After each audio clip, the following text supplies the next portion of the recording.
Hi, I'm Dr. Rick Duplantis, and welcome to It's Your Health. This program is designed to empower you with information to make the right choices concerning your health. Tonight we're talking about melatonin. You know, melatonin's got its nickname as a sleep hormone, and that's due to the fact that melatonin contributes to a good night's sleep. Many people are using melatonin, which is a derivative of tryptophan, to get a good night's sleep. The hormone is produced by the pineal gland, which is at the base of the brain, a gland about the size of a pea, a very, very small gland, but it responds to lack of light, and this causes the production of melatonin and helps us to get a good night's sleep. You know, as we age, our melatonin levels decline, and melatonin has some very interesting properties. In addition to being an effect on the regulatory mechanism of our body clock, our circadian daily sleep cycles, melatonin has benefits far beyond that in just getting a good night's natural sleep. Melatonin has effects on the cardiovascular system, cardiovascular disease, diabetes, obesity, and boosts the immune system. From the standpoint of its power, as far as in life expectancy, in experimental animals, melatonin has been found to increase lifespan by 20%. In that 20% increase in lifespan in these animals, they found that they had also had youthful characteristics. And this tells us that it did slow down the aging process as well as extend the lifespan of these animals in lab models. So, you know, it's something that we can take from this study, that it does have that life extension property to it in keeping us youthful looking. Melatonin is a very, very powerful molecule that has its effect as an anti-inflammatory agent, an antioxidant, neuroprotective agent, and also immunosupport agent as well, stimulating our immune system. Turning to one of the most powerful effects of it, do you know that melatonin is 200% more powerful than vitamin E? It's also much more and superior to glutathione, our naturally produced antioxidant in the liver, which protects the liver. When you drink a great deal of alcohol, it is the glutathione that helps to metabolize this. And when you take acetaminophen, Tylenol, these levels can decrease the glutathione levels. And when glutathione levels are extremely low and you drink an excess alcohol, this can cause liver problems, liver failure. So this compound, melatonin, is more powerful than even glutathione, the body's most powerful antioxidant produced in the liver. Also more powerful than vitamin C and E in oxidative stress and curbing oxidative stress damage on the body itself. Other points about this is lipid peroxidation in fat cells has a tremendous effect on buffering this damage in women in a study that was done, where it lowers LDL cholesterol, our bad cholesterol, and thus protects us from this cardiovascular condition of atherosclerosis. Now, if we turn to the number one killer in America is cardiovascular disease, melatonin exerts some very powerful effects on the heart and the cardiovascular system. Melatonin has the ability to lower the LDL, the low-density lipoprotein. That lipoprotein, when oxidized, causes the atherogenesis, the atherosclerotic plaques of cardiovascular disease. And so this is a very important point. It lowers total cholesterol as well at the same time, something that's very important to us in the treatment and addressing of cardiovascular disease. Melatonin also has an effect on the heart muscle. When someone suffers from a heart attack, there's heart muscle damage. It's been shown that melatonin in laboratory animals increased the recovery time, improved that recovery time in the heart muscle of these animals that they had induced a heart attack in, and it also helped in recovery from that heart attack, recovery of that muscle damage, and increased the strength of the pump of the heart and the contraction of the heart as a pump in these animals that suffered heart attack. And this is a very important point. This is a very strong compound, a compound that we should really use and understand that it has multiple purposes behind just a good night's sleep. When we come down to the cancer therapy aspect of it, melatonin addresses cancer. That's right. Melatonin can prevent cancer. It has an ability to prevent cancer. It has the ability to induce cellular death in cancer cells. It blocks the proliferation of these cancer cells or the growth of these cells, and it brings about cellular death of these cancer cells, something we call apoptosis. And this is a very important point, that it can destroy these cancer cells before they go on to form an actual tumor in the body itself. Other ways that tie melatonin into as an anti-carcinogenic agent is that melatonin stimulates the natural killer cells. These are cells that go after foreign cells and foreign material and pathogens in the body to destroy them.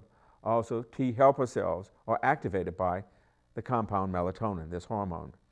Also increases the monocytes and macrophages. These all help in response to the immune system when pathogens, foreign invaders enter the body. Our body's immune system will rally. It will rally to our defense with the production of increase in T helper cells, natural killer cells, the monocytes, and the macrophages, our defense mechanism in our body. So, melatonin does play this very, very important role in this process. We've talked about Alzheimer's disease in the past, and melatonin plays a part in the brain and with Alzheimer's as well, with dementia. Melatonin has the ability to cross the blood-brain barrier and increase the levels of melatonin in our brain itself, thereby protecting the brain from this oxidative stress, this free radical damage, scavengers that take place in the brain. So melatonin can dampen that effect, and it can actually, protect us from Alzheimer's from that standpoint. It can help to prevent the formation of the amyloid plaques as well in the brain.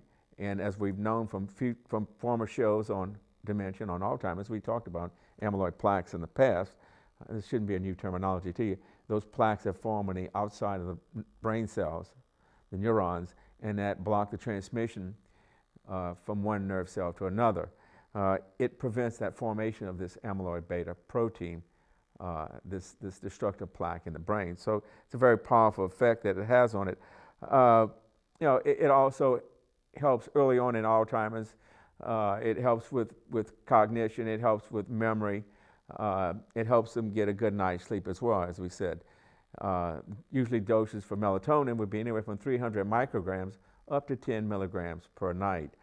This is how it's usually taken, and not to exceed 10 milligrams a night. And this is a safe range of taking melatonin. We talked about obesity early on, and we just passed the new year here, and everybody's trying to lose weight, I'm sure, after the first of the year. And melatonin has been found in laboratory animals and studies done that when given melatonin to middle-aged laboratory animals, has the ability to decrease abdominal fat. It decreased also body weight in these laboratory mice. They lost weight. They decreased their total body fat content as well. So, we don't know that melatonin, but it does exert that type of effect. Now, melatonin stimulates brown adipose tissue. And in obesity, this is an important factor. This brown adipose tissue can activate the rate of burning more fat than you're storing. A very important point, the melatonin will help to burn fat and inhibit the storage of fat in your body. And regarding obesity, this is another very important point as well. We want to talk about, from the standpoint of osteoporosis. Melatonin has an effect on osteoporosis as well, and it increases bone remodeling, bone reabsorption and formation. It increases the mineralization of bones as well. So this compound melatonin is very, very important for that, from that standpoint as well. It's a very vital hormone. It serves as many vital processes in the body, as I mentioned. Melatonin does even address diabetes, and this is how. It decreases blood glucose levels. It lowers hemoglobin A1C levels as well. Hemoglobin A1C level is a level that tracks your blood glucose level over the past 3 months. And this is based on 120 days, which is a life cycle of one red blood cell. So hemoglobin A1C is also lowered. Blood glucose, fasting glucose levels are lowered. And as well, total cholesterol was lowered by melatonin. So, there again, this hormone is very powerful. It's curbing some very serious issues in the body, addressing the cardiovascular, addressing the obesity factor. And melatonin protects the beta cells of the pancreas. The beta cells of the pancreas produce the insulin. And, people on melatonin have low insulin levels. And the higher insulin level, we can have a condition called hyperinsulinemia, high levels of insulin driving a lot of the fat, storage of fat. So low insulin will allow us to burn our own body fat as well. And, this hormone addresses this as well. Now, there's a protective benefit in diabetes with melatonin, and studies that are very promising. It shows that melatonin may exert a protective mechanism on the kidney from diabetic nephropathy, on the brain, on the vasculature as well, and in the retina of the eye, diabetic retinopathy. So these are very important issues. That if melatonin can address these issues, it can prevent these issues from actually occurring in a diabetic patient, then by all means, I think it should be supplemented in these people. Not to be in exchange for your normal diabetes medication. Never get off a medication that your doctor puts you on unless your doctor takes you off of it. But melatonin is a supplement. It means something that you can add to what you're already doing. And this may be a benefit to you if you happen to be a type 2 diabetic. It could aid in many different ways and give you some protection with the diabetic retinopathy, the diabetic nephropathy, the kidney issues, and the cardiovascular aspect of it by lowering your cholesterol as well, lowering your total cholesterol, lowering the bad cholesterol, and boosting the HDL, high density lipoprotein, which is the good cholesterol. So, melatonin, more than a sleep hormone here, folks, more than the internal body clock being adjusted here, it's actually giving us some protective mechanisms across these various systems in the body. And, I think it's a very inexpensive hormone to take. It's something you can get in any health food store and relatively inexpensive. And I think it's an investment, we really need to make in our health. So, if you're not taking melatonin, I think anywhere from the age of 45 on up to maybe give it a try. Most people start off at maybe 300 micrograms. And I personally take between 3 and 6 milligrams a night and find it very sufficient in and of itself. So I've been taking it for a long time. I feel very confident that this hormone is something that will give me some protection, give me an edge in the aging cycle. We all are getting a little bit older here, and this type of hormone can kind of smooth out the rough edges of as we get a little bit older. And of course, we're producing a lot less of it, so the decline in melatonin production is thought to be associated with accelerated aging and other issues. And so the idea to replace this melatonin as our body decreases in its production with supplemental melatonin is a good idea to improve our health and something we should take note of. Talking about lifespan and as such and aging, well, this past week I had the calendar flip on me another year, and it calls to mind something I read about Mother Teresa. And this ties in with the aging, I guess you could say. Mother Teresa was in a hospital. She had suffered a stroke. She had a speaking engagement in China, a lecture to go to, and she had suffered a stroke, and she was in a hospital. Her doctors went to her bedside and told her, Mother Teresa, we need to do a very risky procedure that would help you recover from this stroke. However, we're afraid to do this procedure because of your age, and we don't want you to have further damage. And Mother Teresa, being a profound purpose in her life and what she was about, told the doctors this: doctors, do not look at the calendar. Look at Teresa. Very profound words from a very saintly person, always on purpose, doing things for God. When we have a purpose in life, and as we go through time and as we age, we should still have the same hope, the same goals, the same motivation as we had when we were in younger years. Having that purpose, that reason to get up in the morning, is what will keep us around a whole lot longer, keep us healthier, and keep us very vibrant. So my suggestion to anyone getting a little bit older and kind of feeling the aches and pains, get out and exercise. It's a good anti-inflammatory agent in and of itself when you exercise. It causes an anti-inflammatory process. You don't hurt as much after you exercise, as you know. And sometimes to get energy, you have to give energy. And when you go out and exercise, you're tired, and you don't feel like going to the gym today. But when you go, and I've had many days like that, I've gone to the gym.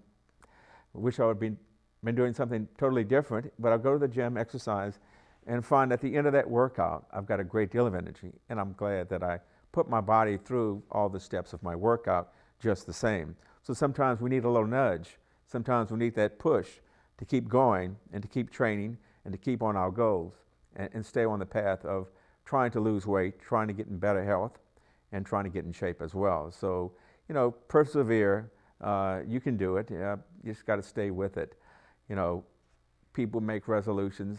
At this time of the year, by the time you hear this, they say about 90% of the people who made any type of resolution will actually have cast them aside. And I hope you have stayed the course. But what really helps you to stay on course and on purpose in your diet, in your exercise program, if weight loss, improvement of health is your goal, you have to ask yourself, why? How big is your why?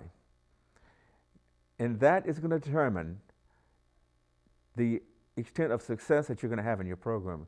If you want it as bad as you want to breathe, you will be successful, you will lose your weight, you will get in top physical conditioning, and you will be, in the end, a very happy person for having stuck with your program. Like I said, 90% of the people that started this exercise program after the first of the year have already started to drop out in large numbers. I hope that you've decided to stay the course. I hope that you are determined, that your why is to live longer, to live healthier for your loved ones, and for the work that you're doing for society, and we need you here. So, continue taking care of yourself, continue the healthy lifestyle, and I do hope that you continue to watch the program. From time to time, we have diverse issues on the program, some on a nutritional basis, some on cardiovascular disease, Alzheimer's in the past. We'll have other shows in the future as well on different topics and different physicians to come in and speak to you, sharing their knowledge, sharing their opinions on how to improve your health and the safeguards you need to take each and every day to be a healthier person and to have less problems with your health. And so from the staff of AOC and my director, Susan Hubbard, I want to thank you very much for tuning in today to It's Your Health. I hope you'll continue to stay with us as we progress through the year and have the different topics on. And I hope that you learn a lot from the program, but more than that, I hope that you incorporate this knowledge into your daily life. I'm Dr. Rick Duplantis, wishing you a very pleasant good evening. God bless.